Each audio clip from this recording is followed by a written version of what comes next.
Salut tout le monde. Alors aujourd'hui on se retrouve pour une super recette simple et délicieuse, la pâte à choux.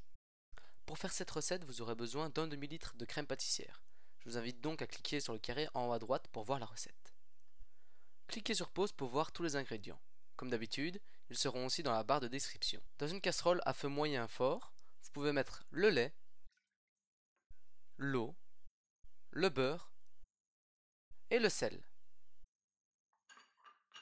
En chauffant, mélangez le tout jusqu'à ce que le beurre soit fondu. Une fois ceci fait et hors du feu, ajoutez la farine à la préparation. Et ensuite, mélangez le tout.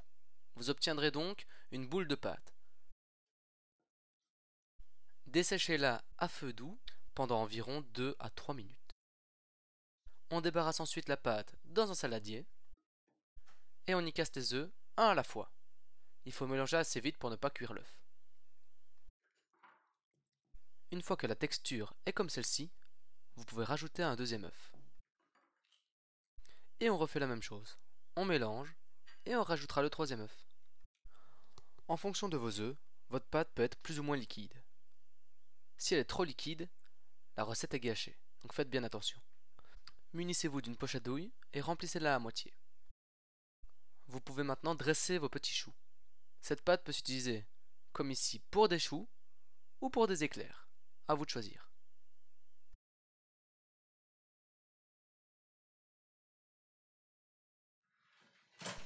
Il est temps maintenant de faire cuire vos choux à 180 degrés pendant une vingtaine de minutes. Comptez 20 ou 25 minutes selon votre four. Gardez donc un œil tout le temps dessus. Comme vous pouvez le voir ici, ils ont gonflé à la cuisson. Maintenant, on va passer au remplissage des petits choux. Pour ça, munissez-vous d'une poche à douille, de votre crème que vous avez préalablement réalisée. On prend le chou, on le retourne, on le perce avec la poche à douille et on remplit. On va sentir le chou qui gonfle au fur et à mesure.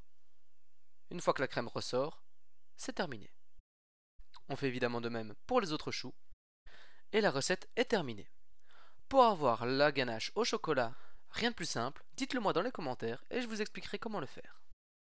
En tout cas, moi je vous remercie d'avoir regardé la vidéo. N'oubliez pas le pouce bleu et abonnez-vous. Si vous connaissez d'autres recettes, soumettez-les moi en commentaire. Sur ce, je vous dis à la prochaine. Salut!